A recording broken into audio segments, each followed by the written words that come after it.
Doctor Shrikant Shinde, doctor Tanaji Sawant या दोन आपल्या डॉक्टरांना समोर ठेवून एकनाथ शिंदे आजारी पडले आणि ऑपरेशन टायगर 3ची जोरामध्ये तयारी केली. आणि एकनाथ शिंदे यांच्या आजारपणामुळे ताप आला कुणाला, तर तो शरद पवार आणि उद्धव ठाकरे. आता एबीपी माझा या चॅनलने एक बातमी दिलेली आहे, खळबळ माजवणारी बातमी आहे. ती म्हणजे उद्धव बाळासाहेब ठाकरे शिवसेनेचे 10 आमदार तयार झालेले आहेत ऑपरेशन टायगर साठी, आणि तुतारीचे 6 खासदार देखील तयार झालेले आहेत. आणि हे लवकरच भूकंप घडण्याच्या परिस्थितीमध्ये आणून ठेवलेलं आहे.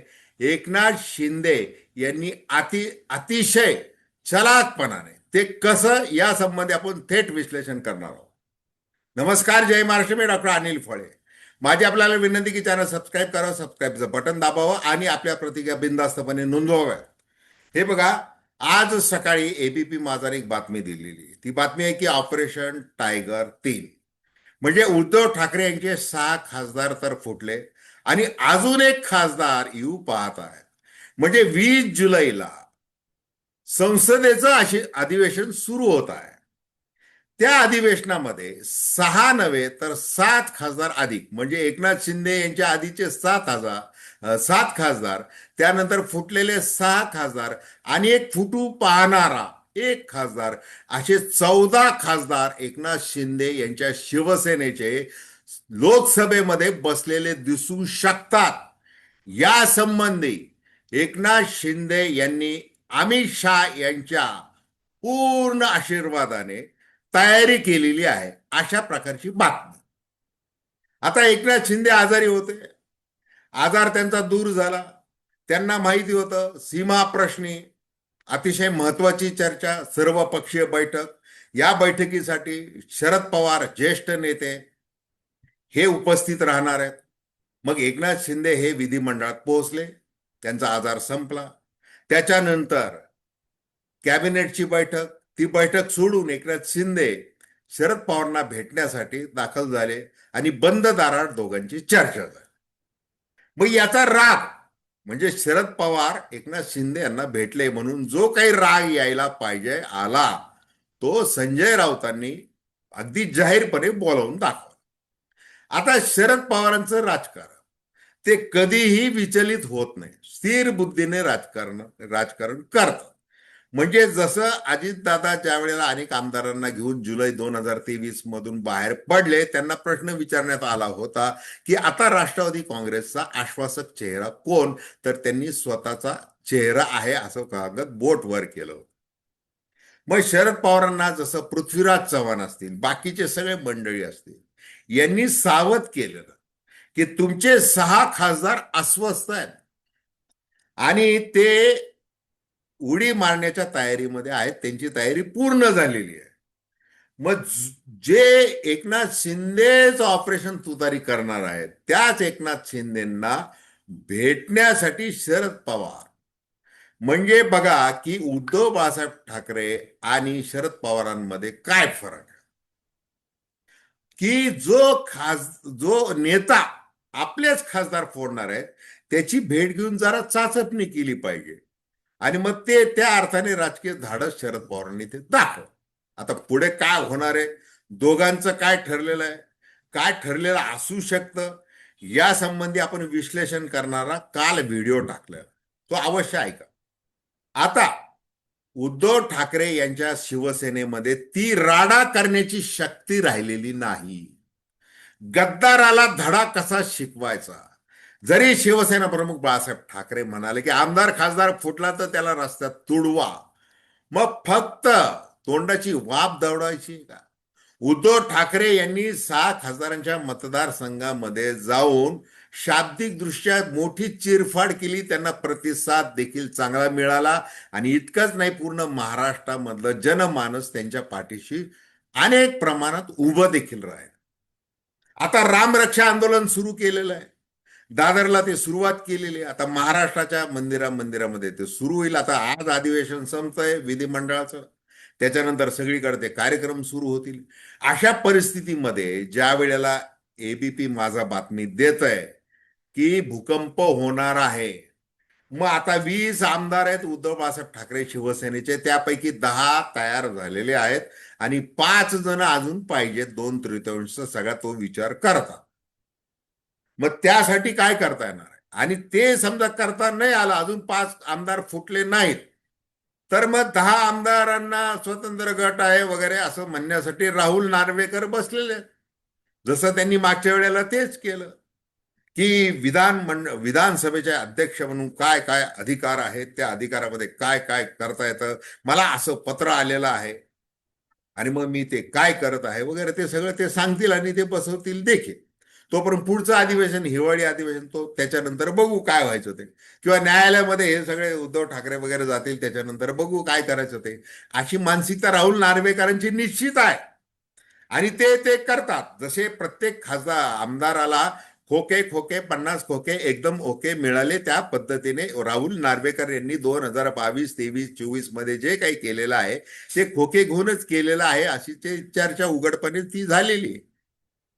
मग आता एकनाथ शिंदे यांनी डॉक्टर श्रीकांत शिंदे म्हणजे त्यांचे सुपुत्र आणि खासदार आणि आता कॅबिनेट मंत्री होऊ शकतात असे एक खासम खास, जे अतिशय तरुण असले तरी अतिशय गोड बोलून कसं राजकारण करायचं, त्यांनी गेले वर्षभर चर्चा केली या उद्धव बाळासाहेब ठाकरे शिवसेनेच्या खासदारांशी. तुम्ही निवडून आला असाल मशालीच्या चिन्हावर, तरी देखील विकास करायचा आहे, निधी कमी पडतोय, 2029 अजून 3 वर्ष आहेत निवडणुकीला. मग तुमच्याकडे सामदंड भेद करत सगळं निवडणुकीची रसद कुठे आहे का मला सांगा. आणि मग काय, तुम्ही जर सगळ्यांनी तो विचार केला, मग ओमराजे असो, संजय जाधव असो, अमुक असो, तमुक असो, कट्टर असो, निष्ठा असो, आम्ही उद्धव बाळासाहेब ठाकरे यांच्या विरुद्ध काही बोलणार नाही वगैरे असे म्हणणारे असो, कुणीही असो, शेवटी ते गळाला लावले आणि ते सक्सेसफुल केलं. आता जे 3 खासदार राहिलेले आहेत, अरविंद सावंत आहेत, अनिल देसाई आहे आणि राजाभाऊ वाजे. आता राजाभाऊ वाजे यांच्या डोळ्यामध्ये कसे अश्रू आले आणि त्यांनी कशी निष्ठा प्रकट केली, अगदी माझी छाती फोडून बघा, तुम्हाला उद्धव ठाकरे दिसतील वगैरे वगैरे ते बोलले. त्यांच्या मुलाखती खूप चाललेल्या आहेत. मग या आता राहिलेल्या म्हणजे सावंत, देसाई आणि वाजे यांच्यापैकी कोण खासदार गाळाला लागलेला आहे, काय ही फक्त बातमी सोडलेली आहे, हे येणारा काळ सांगेल. आणि त्या अधिवेशनामध्ये काय होतं ते आपल्याला कळेल. आता दुसरीकडे शरद पवारांना अंदाज की त्यांनी देखील आपलं कसं आहे संदिग्ध राजकारण करायचं.